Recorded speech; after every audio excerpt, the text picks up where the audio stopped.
Take seats. Thank you, Eric. Thank you, Miles. Hi, everybody. Sorry about that. Apparently the con is low on drivers, so I was at the hotel, like, guys, there's a good panel. Guys. So they had to scramble and find somebody to come pick me up, and then 2 people showed up, and I was like, oops.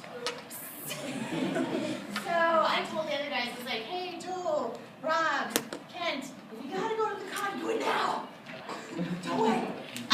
So yeah, sorry I'm late, you guys. And I was gonna, let me do this real quick. I was going to tweet because I wanted to let you guys know that after this, there's like 30 minutes extra in here, but the autograph room is open. So after this panel, I'm actually going to move over to the autograph room and sit there until all of your things are signed. And I have just so you guys know, I have little character cards. They're not necessary to buy, but I always bring them in case people don't have things, and they're like $5. But they've got a lot of extras with characters on it. Thank you, Sensei. You're welcome. I'm gonna put my glasses on and be an old lady because right now my blood pressures are real high. I can't see any of your faces. I'm also old. And today I'm a teacher. So let me tweak the Twitterverse real quick. Wow, this is a good turnout for script writing. Are you sure you guys really want to hear that much about script writing? I want to hear all about time coding.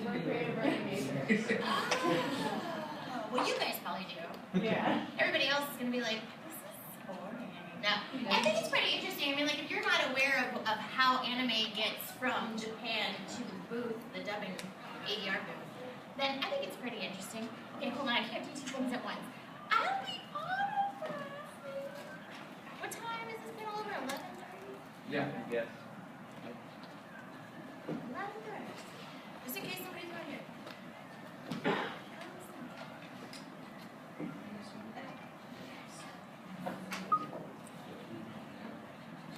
Okay.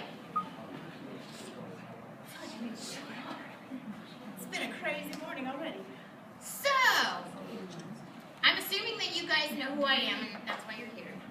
But just in case you don't know who I am, my name is Monica Rial.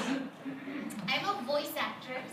I'm also a writer, and I call us adapters. I call us ADR script adapters. Because we're not actually creating a story, right? The story is already there, the characters are already there.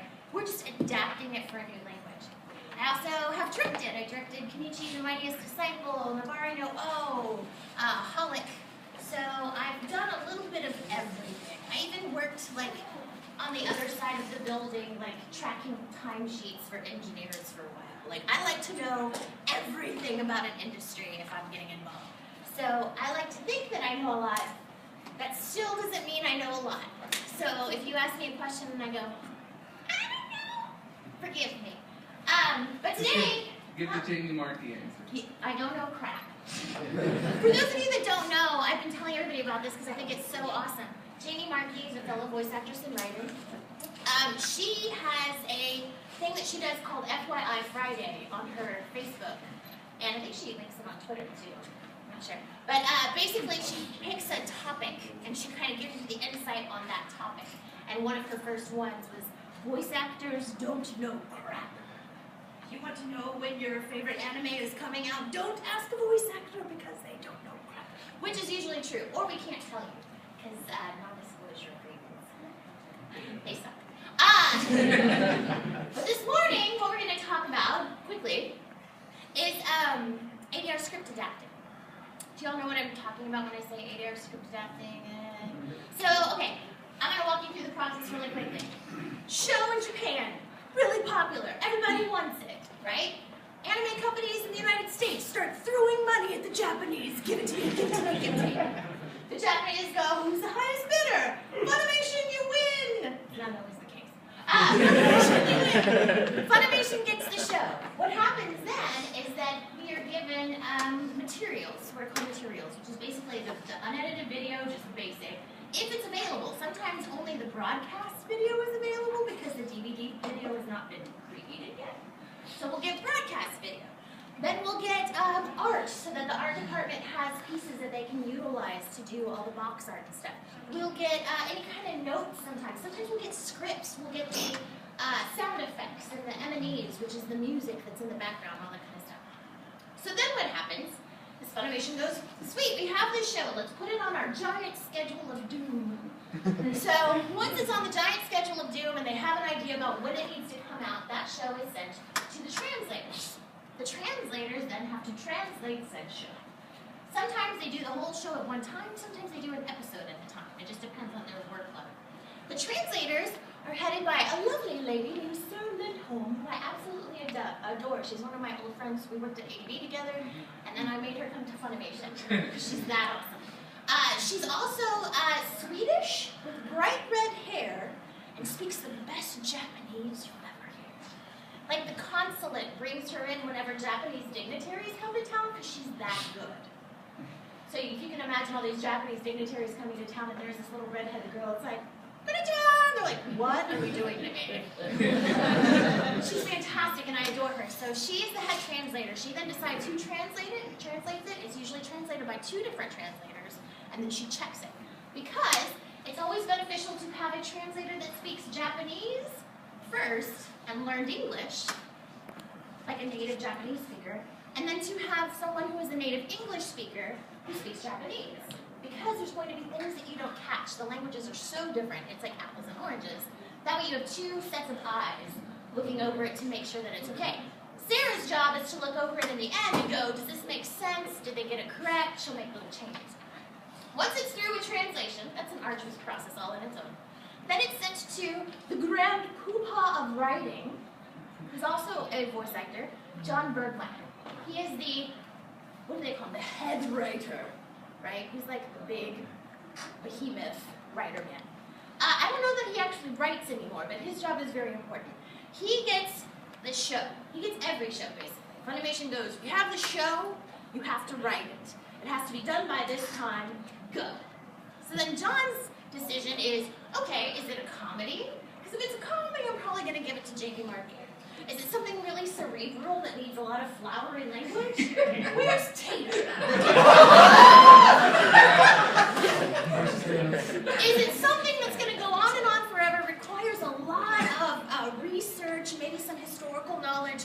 Where's Monica? I don't know how that happened, but I'll take it. So I get all the really intricate shows where you have to know everything and read the manga and follow the... It's great. I worked on Fairy Tail for 4 years. I know a lot about Fairy Tail. I finally had to get out because I knew too much about Fairy Tail. I need a break. So John at that point goes, which one of my lead writers? And there's me, Jamie, Michael Tatum, Bonnie Klinkenbeard, who is Colleen's sister, and Clint Bickham, who works predominantly on One Piece. So we're the lead writers, which means that he picks a show, he goes, all right, Monica, I want you to write this show. Sweet. Then he gives me a team of writers, usually 2 to 3 people, depending on how long the show is. These writers work for me. So what I do is I go, he decides the schedule, we break it down by episode. Each writer, I'll write the first 2, so I kind of set the scene, set the character voices for everybody. They look at my scripts and watch it with the video. Then they each will write a script.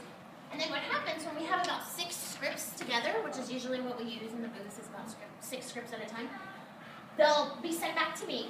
And then it's my job to go over all of those scripts and make sure that it sounds like it's one cohesive voice.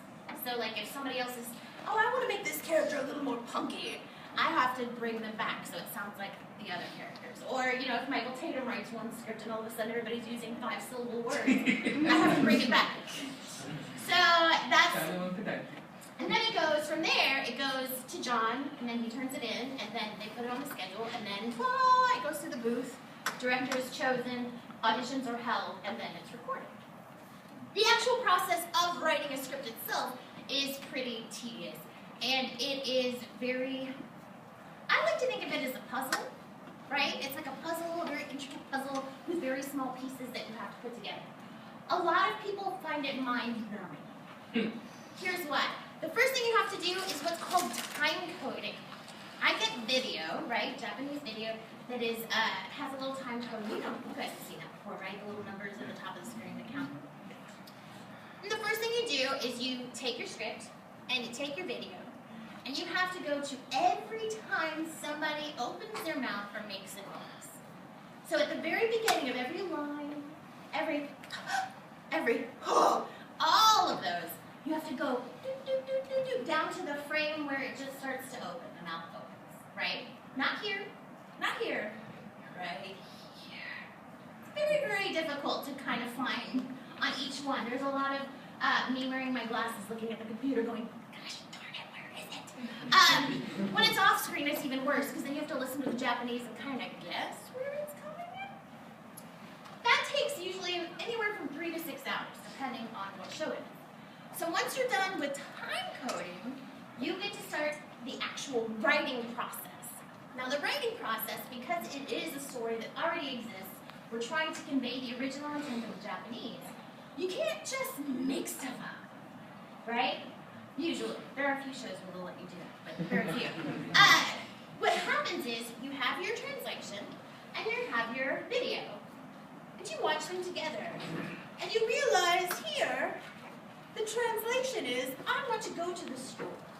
And you look at the video, and the video is this. Ba-ba-ba!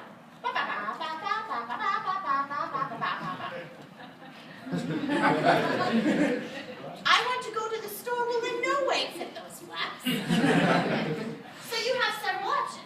You can either look at the whole scene and go, okay, what other information is given to me that I can maybe move into these flaps and take away elsewhere? Or how can I elaborate? Is it a certain kind of story? Is there anything in the manga that might help me understand what is happening or what kind of store it is or what's going on that I can maybe fill out this conversation? The same opposite will happen too. You'll have a translation that's like, somebody's monologuing, right? And your flaps are like, so then your job is to go, okay, what is the intent of this monologue and how do I fit it into 2 flaps? And that's where a lot of people kind of break down. A lot of actors especially are like, I can write scripts, whatever, that's so easy. And then they try it and they're like, holy moly, never mind. Because you remember when you were in like elementary school and you did that whole like main idea thing? Like, what is the main idea of this sentence? It's kind of like that, only even more so. You're going for intent. You want to know what that creator was coming up with. What was the intent of the scene? It may not be so much about going to the store as it is that character's trying to get away from the other character.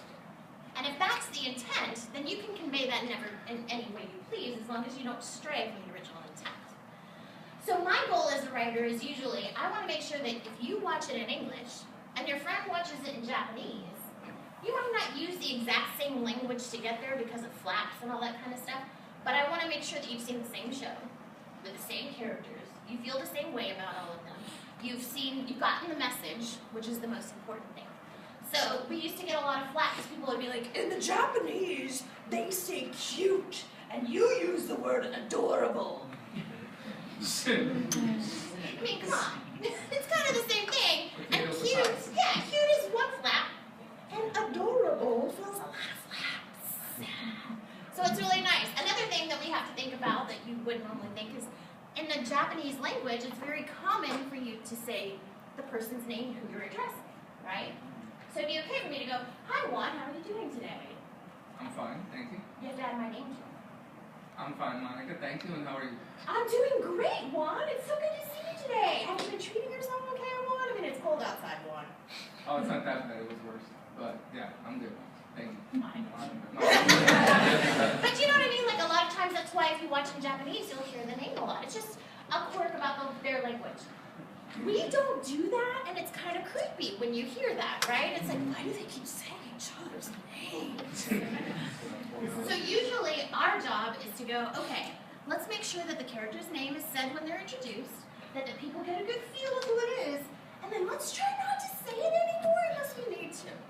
Because it gets really weird when you've gone through like Fairy Tale and you're on episode 200 and they're still going, Natsu, happy, great, Natsu, happy. It's like, we know who you are. It's okay. Another thing that we have to deal with, that the Japanese have to deal with, is because in Japan they're watching an episode a week, right? So it's okay to like what happened in the last episode. It's been a whole week. You guys sit down and watch discs. Multiple discs at a time. So our job is to make sure that you don't go crazy by listening to the same thing over and over again, especially in a long-running show like Fairy Tail or One Piece. What'll happen is in an episode, something happens and Natsu punches the bad guy. Whatever, right? And Happy will go, Natsu just punched the bad guy! And then Gray will go, wow, did you see Natsu punch the bad guy? And then that's just that episode. And then you come back the next week and they're like, wow, do you remember when Natsu punched that bad guy? So since... See? Exactly. Continuing over episodes. Thank God. So basically, we have to kind of take that into account that you guys aren't going to watch it once a week. You're going to watch it in succession. So we want to make sure to take some of that out and maybe change it and make it a little more colloquial, make it sound conversational, like, hey, what's going on? And it's not that we're changing it, we're kind of taking out the unnecessary. You know what happened, you just watched it. You know what I mean? You might have taken a bathroom break, but hopefully you didn't forget in that 5 minutes you got. Hopefully. So that's writing in a hole. I'm going to let you guys ask questions, because usually your questions are better than mine. Actually, or whatever. Who has questions? Anybody? Oh, wow. Yes. Are there, when you're translating, are there any like jokes that the Japanese have that aren't appropriate for American? There's a lot of jokes that just don't translate, unfortunately. Our translation team is really, really good about any kind of weird Japanese cultural thing and I feel like I've got a pretty good base of Japanese culture, but every once in a while something will come around and I'm like, what is that? But Sarah and her team are really good about writing notes for us in the translation to kind of to help us understand. And what happens especially Funimation, is shows are written dependent upon their audience, right? So something like Ouran High School Host Club, we know like Jocks McGee isn't going to walk into Best Buy and go, I need to have this, right? So Ouran High School Host Club was written with you guys in mind. So we left things like honorifics in. We left things like Japanese cultural references in because we knew that you guys were the anime fans were the main target audience for that show.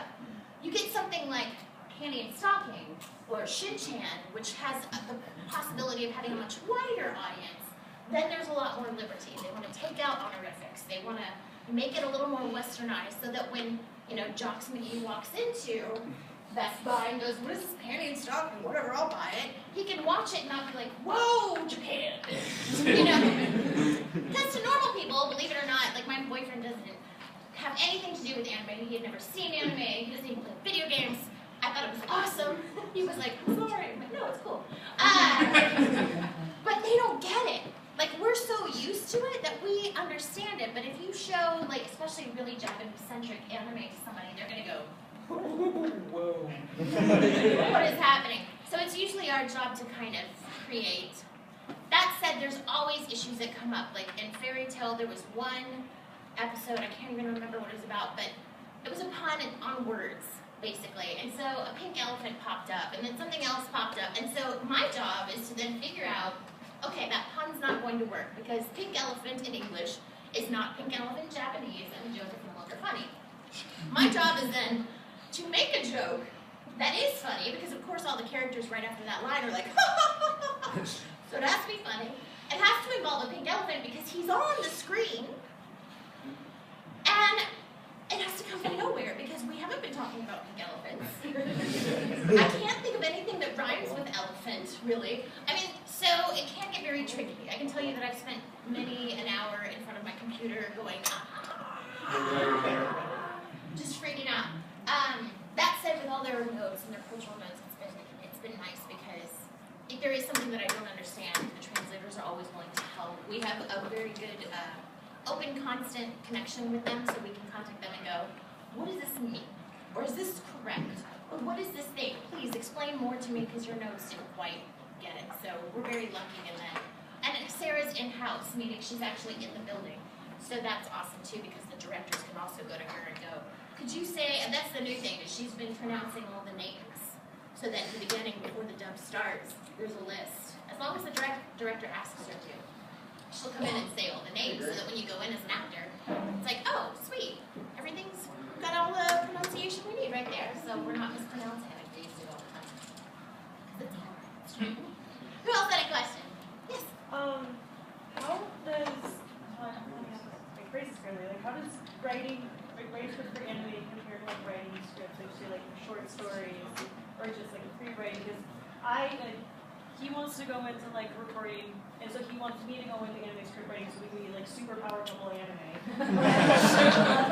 He's gonna say like, go, do it, because like, you're good at writing, do it, but like, is it comparable? Like if I can write short stories or something like that, would I be able to transfer it? The creative link is what you need. So as long as you have that creative link, I will tell you that it is not nearly as creative as writing your own stuff. Okay. It is much more technical, kind of like acting for dubs. You know what I mean? Dub script writing for ADR and acting in ADR is a much more technical part of a creative career.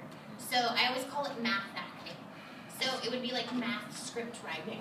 Because you don't get to create the story. You don't get to create the characters. You're working with characters and story that are already there, but it's your duty to convey, like if this kid that is a punk, you need to convey that in your writing. If this kid is a hick, you need to convey that in your writing. If this guy is kind of hard and hardcore and likes to fight people, it's your job to convey all of that in the writing, and then the actor's job to convey it in the booth.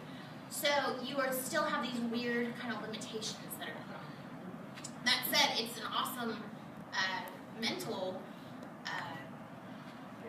yeah, I can't even think of the words. Like a gang. I'm like, it's a good mental exercise, I guess, because you're constantly having to think, okay, this is what's being said, but now I have to make sure that I get the intent and that it's fitting into these flaps. So yeah, I'd say that the creative spark is what you need, but it's not nearly as creative as it would be if you came up with your own story, because then you're just kind of, that's a little easier, you know what I mean? It takes still as much talent and skill, but it's much easier because you're kind of creating your own universe, whereas here you're kind of forcing yourself into somebody else's universe. Does that make sense? Yeah. Yes? You mentioned the difficulty of scripted editing. Were there any shows that you adapted a script for when you felt like it was more just like natural to you, like it just kind of came to you, or are they all that difficult for you?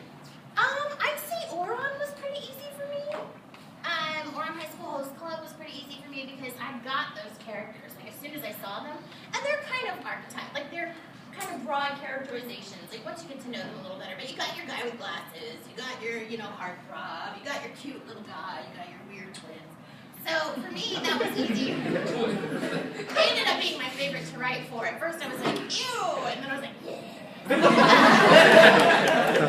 But yeah, that's, because they were such broad characters, I found that pretty easy. And because it was a comedy, and because I got to keep the politics and keep the Japanese cultural references, I kind of dug that. I really enjoyed, even though they were both very challenging, I enjoyed Dancing the Vampire Bund was a good one to write, because it was very intricate and detailed, and it was hard. But it paid off at the end. Like I feel really proud of my work on that one, and also Sea Control was another one, because it's economics, and I took like economics 101 in college, like a long time ago. So for me, it was kind of like panicky at first, and then when I got into it, I'm like, oh wow, I remember a lot more from economics than I thought I did. Go me. And I'm working on a show now that I'm very excited about, but I cannot tell because NDAs. Yes. So you've been script adapting for a few years now. A long. And I'm sure you've kind of evolved in the process. If you could like go back and talk to Dorothy Garrett, like what would you tell her? Like, oh, do it this way. It'll be much simpler. I would tell I have several pseudonyms for y'all that don't. Because when I started out, I was so worried about people hating what I did that I would use fake names. That way the fans would be like, oh my god, Dorothy Garrett sucks. And I'd still be okay. Thankfully, nobody hated Oron, so we're good. And if they did, they don't talk about it. I would tell my younger, adaptive self that sometimes it's okay to stray from the translation. Because what I would do is I would stick so closely to the translation that the relationships and the characterization would kind of fail and fall flat. Because sometimes the translation, no matter how good it is, it's still stilted. You know what I mean? It still doesn't sound like two people talking to one another. And especially the Japanese language tends to be more like statement, statement, statement, right? That's just how their language works. Again, I said apples and oranges. So to me, I'd like to go back and be like, hey, intent. It's all about the intent. It's not necessarily about those words being used. Get the intent across. Because I feel like now the characterization in my scripts, the fluidity, like the conversational quality, I feel like all of that is much better now than it was back when I started. That's one thing you'll notice if it's something that's been dumped really quickly and scripts had to get out, or if it's a new writer, you'll hear statement, statement, statement, statement, instead of sounding like, you know, hey, how are you doing today? Oh, I'm good. It'll be like, hey, how are you doing today? I went over here and did this. It's kind of disjointed, and it's not their fault, it's just that that's the way the language translates, and you have to understand, you have to have a knowledge of the Japanese language enough to understand its quirks and its tricks, and how certain things that are conveyed in Japanese can be conveyed in English without changing the intent. That makes sense? Yes? Technology. What technical tools do you use in order to do the adapting? I mean, and do you have a good IT flood that you can share? It's nothing special. I use Microsoft Word. That's what we use. We use Microsoft Word and then your player of choice. I know some people like to use QuickTime. I prefer to use the classic media player because it has this really cool thing where you can push Control and the back button and it'll take you back 5 seconds. Which is awesome when you're looking at the same freaking line for an hour going, how do I make it fit? And my boyfriend will walk by and go, is that same line? I'm like, yes! But yeah, it's that's what I use. And really, it's so, people knew how simple like the stuff that we use is so like just bare bones. There's nothing fancy. We have a few templates. That's as fancy as we get. That's it. Yes?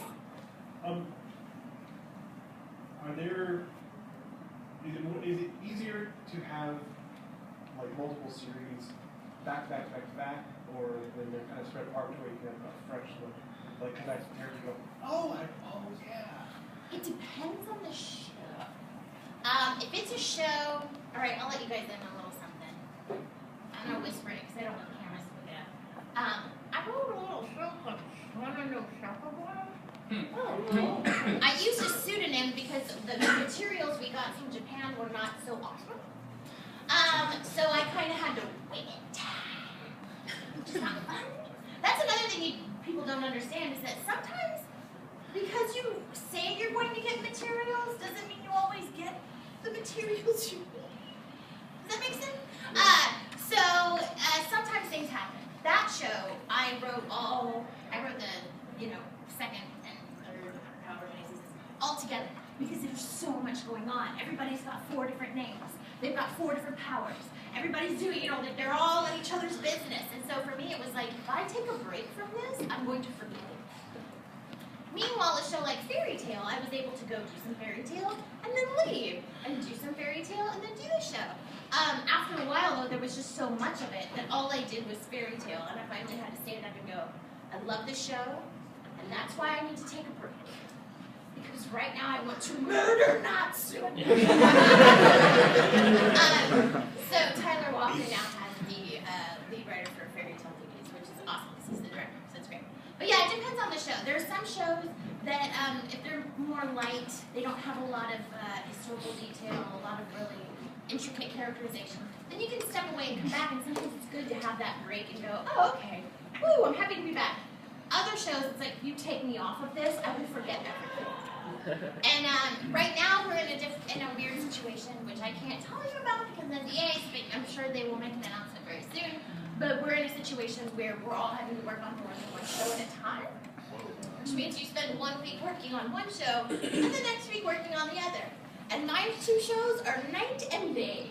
They couldn't be more different. And so part of me is like, well, this will be a challenge. And the other part of me is like, what's going to happen when this show accidentally crosses with this show? Because my brain is so busy. So it's been really hard, but lots of notes. You'll find that the lead writers, we take lots of notes. If there's something that I think is going to pop up like 28 episodes later, I'll take a screen grab and hide it away just in case. Which for Fairy Tail, I've got files upon files upon files upon files of screen grabs, which luckily I got to go, here Tyler, have fun. That was awesome. Yes? How can you tell which show is going to be watched by people who are not necessarily into anime versus a show that you know that is only going to be targeted at anime fans? Usually it's dependent upon, and believe it or not, your voices are heard online. If it's a show that they know that, hey, social media is a buzz, or on High School Host Club is a fan favorite, Princess Jellyfish is a fan favorite, those kinds of shows we're going to stick a little closer to you guys. Also, it's the marketing. Like, if you look at the Oron High School Host Club art, I'm not thinking the football team is going to walk in and go, yes! Early men with flowers and sparkles.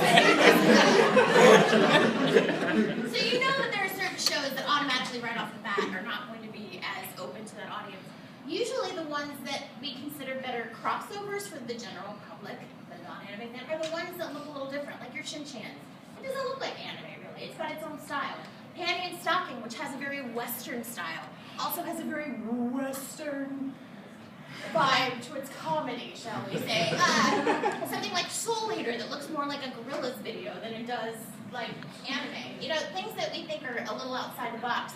Shows like Dead Man Wonderland, where you know it's something that somebody who doesn't know anime can watch. There's nothing that's very intricate that you need to know about Japanese culture usually.